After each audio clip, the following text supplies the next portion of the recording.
Hello everybody, welcome back to G Bear's Off-Grid Ways, a homestead in the desert. And this is part 2 of water delivery. And I didn't have time because I had to help fill these things, so I was holding the hose while he was running the pump. Anyway, you can see these two totes are filled. That's 500 gallons. I marked them there filled on today. This barrel is full. This barrel is full. These 3 barrels are full, and this tote is full. So down here I've got about 980 gallons of water just for the garden, dedicated to the garden. All right, I'm gonna head up. I'm sorry about the wind. I don't have my windproof microphone with me, and I don't have time to stop to go get it. So we're just gonna head up to the main tank, which is also topped off, and my barrels are equalizing right now. I'm going to have to do a modification on the connections between the main tank and the water barrels. And the modification is, I didn't think I was going to have a problem, but I do. The filter, the new filter, as I mentioned, has a bypass setting on it, and it's set on bypass right now, right down here. So that allows water to flow between the barrels and the tank without going through the filter. The problem is that I remembered looking through this thing, and the little hole that's in there is only a little tiny. It couldn't be more than 3/8 of an inch going through there, much like what they do at your shower heads. And they put those little widgets inside there and reduce the size down at that point. Well, that's what's happening here on the pass-through. Now, once it switches down and goes through the filter, the openings down there are more like half an inch. So they go to half inch, then to 3/4, which is your input and output, which is a really poor design on their filtration system. What it does is it actually cuts the pressure down with the filter. I don't know if they did that for a reason or not, but I don't like it. So what I'm going to have to do before the next delivery, which is no problem. Oh, I got ants all over me here. They came for the water. I'm going to have to get some ant poison out.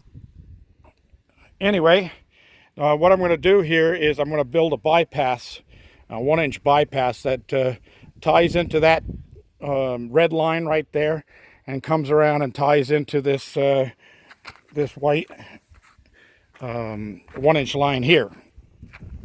And then I'll use that 1-inch bypass for the flow through.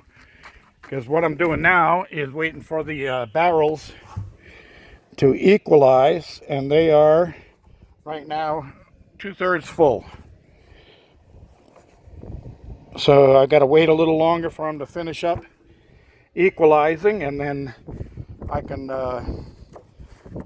call this part a day. I got my pump inside and turned on, but because I'm not worried about it running all night or anything like that. The sun is about to set, but there's no sun on the, well, there is half sun on the solar panel, but not creating enough electricity to run the pump. So the pump is idle for the night. And other than that, you can hear them. They're filling up. So these will equalize within the next hour or so, and I will come over and shut the valve off between them and the main tank. Let's see what we got in this one. Yeah, it's the same thing. It's about 2/3 full. So they got to equalize through that little 3/8 hole, and that's my problem. If I don't equalize before I decide to call it a day and go in the cabin, what I'm going to do is close the valve anyway. And then tomorrow, I'll come up here with my transfer pump, drop it in the tank, drop it in the barrel, and fill the barrel. And then the barrels will equalize as they fill from the top side and the bottom side together. And that'll only probably take me an hour to get that all done. So that's where I'm standing for right now. I'm going to call it a day and get inside. For the most part, water is successful. The truck left with just a little bit of water still sloshing around in it, and that's because of the water that didn't equalize in the barrels. So he probably left with 300 or 400 gallons that I could have had in these barrels had they equalized faster. And we'll have that fixed before the next run, so no problem. I'll also be working on getting the door closure on here and the insulation on the inside, so that'll be ready to go for the winter. I think I may take a couple of bags of concrete and pour a concrete floor in there too, just to make sure critters don't crawl underneath and tunnel underneath, and make holes where the cold air can get in and the warm air can get out. As you see, my van's up here. The reason for that is I was doing some work over here today. I poured the concrete footing for the wall that's going between the two containers, and you can see down there I dated it for today, and it's already graying up. So by tomorrow I can probably start getting some of that lumber in place. And I did pull the door from the main door section. That'll make it easier to move. That one door probably weighs 250 pounds. So I move it around by rocking it and walking the bottoms back and forth. But I got to do that, and then I'm going to have to get the big section moved over into the framing once I get the framing into place. So I have the lock set inside of here. Oh, yeah, here it is. Now, you see there's a key in it. No, I didn't rekey it without showing you how. What I did was I used a tryout key. And a tryout key, that's what these are. Okay, this says SC1 on them. These are all Schlage number 1 or Schlage C keys. And I went through this key ring, one key at a time, and I found one that works fairly well in here. You got to wiggle it to get it to turn, so I didn't like that. But that saves me the trouble of having to pick the lock to rekey it. So I've got the key in there and ready to go, and then I've got a set of keys here that were also on there that I will key it to. So then I'll have 2 keys going to this door out here. I'll keep one in my lockbox, and one will be on my key ring. So down the line, if I need to make another one, of course I've got a key machine here, and I got plenty of blanks to cut as many keys as I need. So tryout keys are real handy. This is for quickset KW1s, and I use these all the time to try out. Here's another set of quicksets tryout keys, KW1s, and the wire there doesn't belong there. But yeah, these KW1s are pretty standard key. Quickset's a pretty standard lock.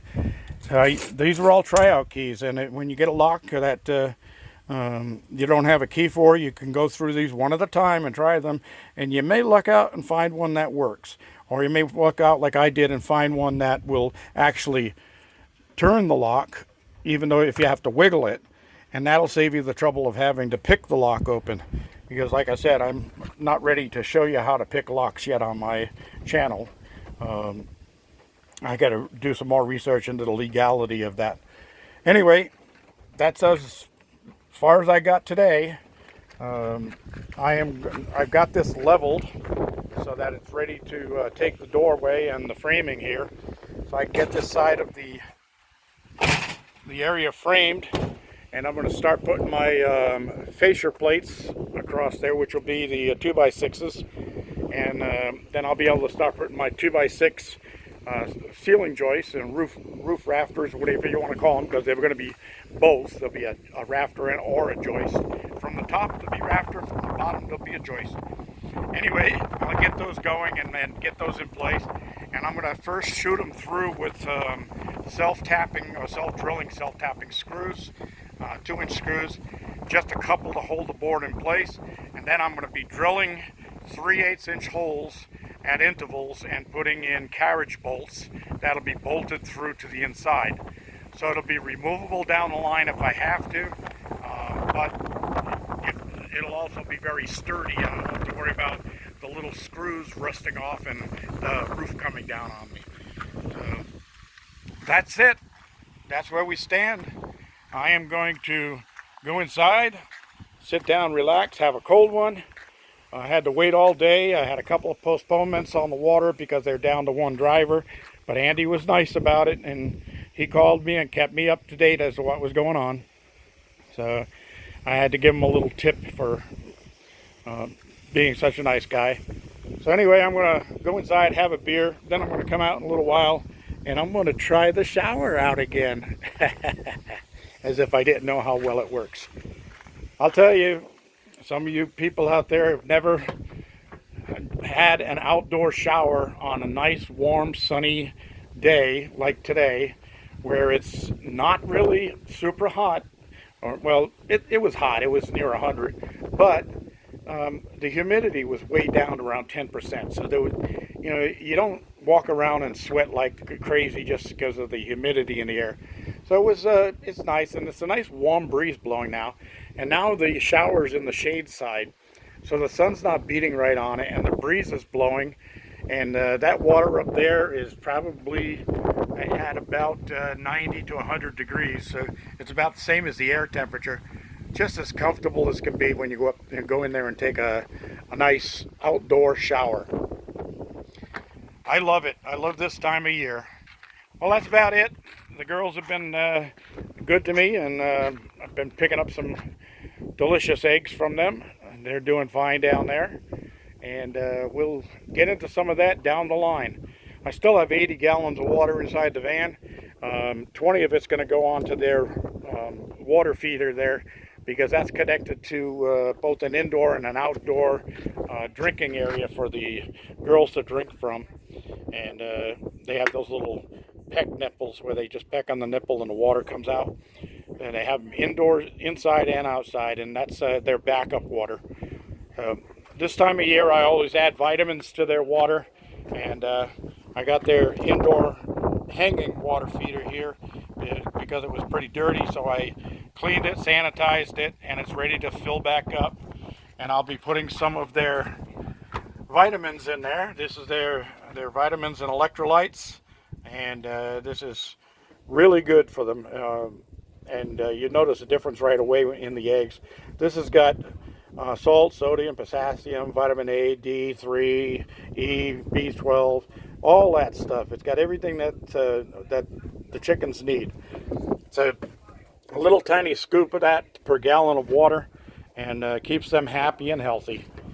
That's it. G-Bear reminding you, please click on the thumbs up down below, and like my videos, and please subscribe if you haven't already. And if you had and you haven't commented yet, I haven't had a chance to welcome you aboard. So if you are a subscriber, welcome aboard. I did notice that about 50% of the people that are watching my videos on a regular basis are not subscribed. I don't know why, but I wish they would subscribe. It would help me a lot. G-Bear signing off.